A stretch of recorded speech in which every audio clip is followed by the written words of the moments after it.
Hello everyone, welcome back to my channel. कैसे हैं आप सब? आई होप आप लोग बहुत अच्छे होंगे और बहुत अच्छे से अपनी पढ़ाई कर रहे होंगे। तो अब आप देख ही रहे हैं कि जो वैकेंसीज़ हैं वो आना शुरू हो गई हैं और यही एक टाइम होता है जिसमें वैकेंसी आती हैं और फिर फॉर्म भरे जाते हैं, पेपर दिया जाता है। तो वो टाइम आ चुका है। मैं शुरुआत से ही कह रही थी कि तैयारी करते रहिए, क्योंकि इस टाइम पे फिर बहुत ज़्यादा पैनिक हो जाते हैं कई लोग। वैकेंसी साथ में आती रहती है, एसबीआई की, आईबीपीएस की, फिर आरआरबी, इस तरीके से लाइन से आती रहती है। तो अगर आप पहले से थोड़ा सा तैयारी करके बैठे होते हैं तो चीज़ें थोड़ी आसान होती हैं। तो उम्मीद करती हूँ आप लोगों ने अच्छे से तैयारी की होगी। आज हम बात करेंगे एसबीआई पीओ की सैलरी स्लिप के बारे में। मैं एक सैलरी स्लिप यहाँ पे अपलोड कर रही हूँ, आप लोग उसको देखिए, फिर उसके बारे में हम लोग डिस्कशन करते हैं।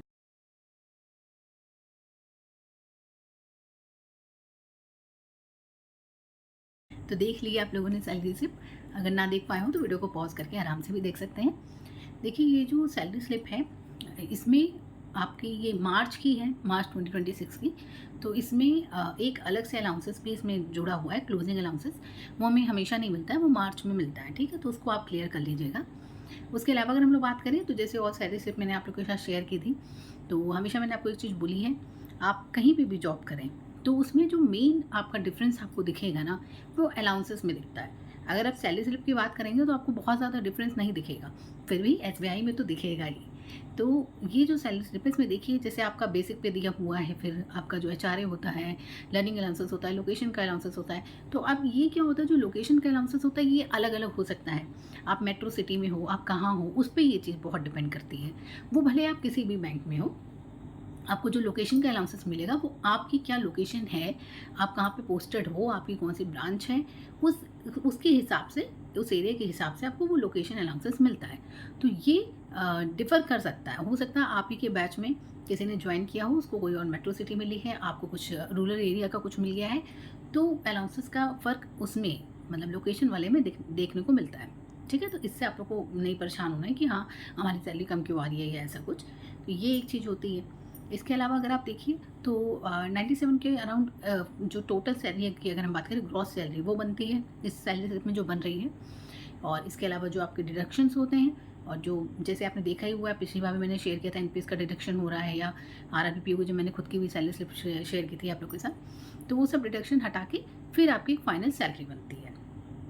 वो आप इसमें देख पा रहे हैं, टोटल ग्रॉस सैलरी हो गई और एक टोटल होम पेज होता है कि आप कितना घर लेके जाओगे, यानी कि जो आपकी टोटल नेट नेट सैलरी होगी। इसके बारे में मैंने हमेशा बात की है, gross salary is different, net salary is different. Gross salary वो होती है जो आपको टोटल सैलरी होती है, उसमें अभी आपके कोई भी डिडक्शन नहीं हुए होते हैं। मतलब आपका कितना बेसिक पे है और आपको कितने अलाउंसेस मिल रहे हैं, अगर उन सबको हम ऐड कर दें तो आपकी ग्रॉस सैलरी आ जाती है।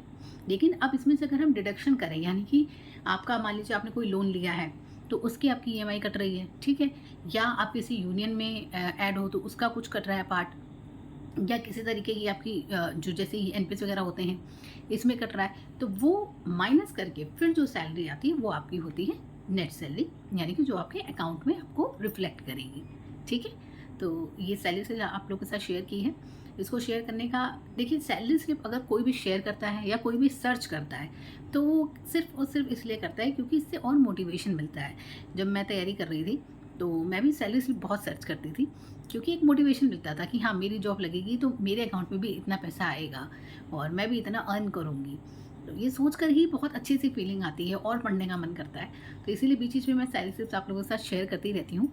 आप लोग बहुत सारी वीडियोस देखते होंगे, ऑलरेडी आप लोग को पता होगा, लेकिन जो मेरे चैनल पे मेरी वीडियोस देखते हैं तो मैं चाहती हूँ, अगर मैं मतलब 1% भी आपको कहीं ना कहीं से अगर मोटिवेट कर पाऊँ तो मुझे बहुत अच्छा लगेगा कि हाँ, कि किसी की भी, मतलब मेरी वीडियो से कुछ अगर फ़र्क पड़ता है, कुछ चेंज देखने को मिलता है, तो ये मेरे लिए बहुत अच्छी बात होगी।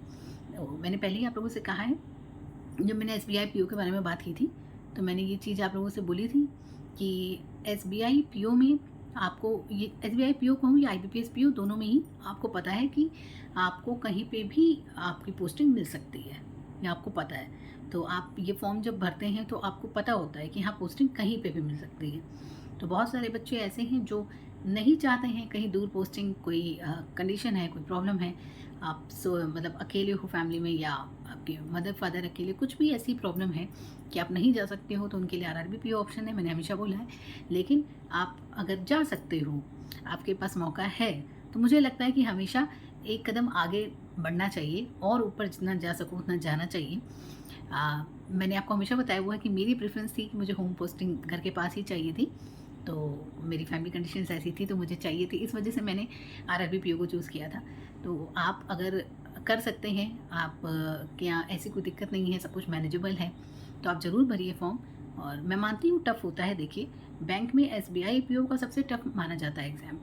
लेकिन आप तैयारी कर रहे हैं और आपको सब कुछ आता है, अगर आप मॉक दे रहे हैं, उसमें नंबर आ रहे हैं और आपको लगता है कि हाँ, मुझ में इतना कॉन्फिडेंस है कि मैं एसबीआई पीओ के एग्ज़ाम दे सकता हूँ, निकाल सकता हूँ, तो बिल्कुल दीजिए, बिल्कुल पीछे मत हटिएगा। बहुत सारे बच्चे एसबीआई पीओ का फॉर्म भरते ही नहीं हैं कि वो बहुत टफ़ होता है। टफ़ होता नहीं है, हम उसे टफ़ बनाते हैं। आप तैयारी कर रहे हैं, तो वही रीज़निंग आएगी, वही मैथ्स आएगी, वही इंग्लिश आएगी, बस थोड़ा-सा लेवल ऊपर होता है। तो अपनी तैयारी का लेवल बढ़ाइए, अपना कॉन्फिडेंस का लेवल नीचे मत करिए, ठीक है? तो तैयारी करिए, बिल्कुल करिए। बस इस चीज़ के लिए हमेशा रेडी रहिए कि अगर मैं एसबीआई या आईबीपीएस का फॉर्म भर रहा हूँ, तो इसका मतलब मेरी जो पोस्टिंग है वो कहीं पे भी हो सकती है। फिर जब क्या होता है, बच्चे फॉर्म भर देते हैं, पेपर दे देते हैं, लेकिन जब जॉइनिंग होती है तो फिर उनको टेंशन हो जाती है कि मेरे को यहाँ दे दिया, मेरे को वहाँ दे दिया।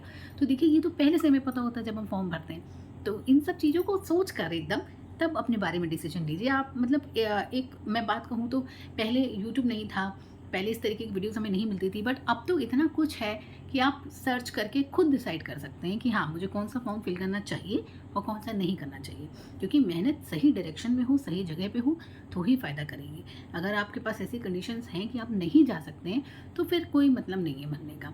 तो पहले अपने आप को पूरा अच्छे से जानिए, अपनी कंडीशंस को समझिए, उसके बाद तैयारी करिए, उसके बाद फॉर्म भरिए। बस मैं बार-बार यही कहती हूँ कि हमेशा कोशिश करिए सारे फॉर्म भरने की। और मैं उन लोगों से भी कहती हूँ जो मान लीजिए होम पोस्टिंग की चाहते हैं, नहीं जा सकते हैं, लेकिन फिर भी फॉर्म इसलिए भर दीजिए कि आपकी तैयारी का आपको अंदाज़ा लग जाता है। तो ये आप सैलरी स्लिप आप लोगों के साथ शेयर की है, होप करती हूँ थोड़ा बहुत मोटिवेशन मिला होगा।